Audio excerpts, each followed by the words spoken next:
Hello po guys, another tips, another sharing po sa mga katulad kong baguhan para hindi po ma-restrict kasi po ako, na-restrict po ang account natin. Yes po, na-restrict po ako, bawal na po ako ngayon mag-live and mag-join sa any live po.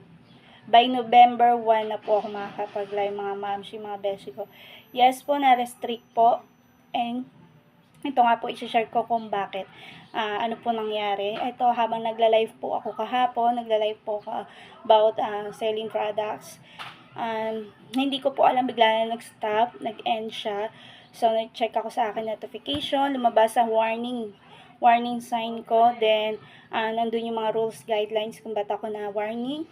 So, pinanood ko po yung replay ng aking live. Nakita ko po na nakikita pala sa aking live yung isang anak ko na nanonood ng TV na nasa likuran ko.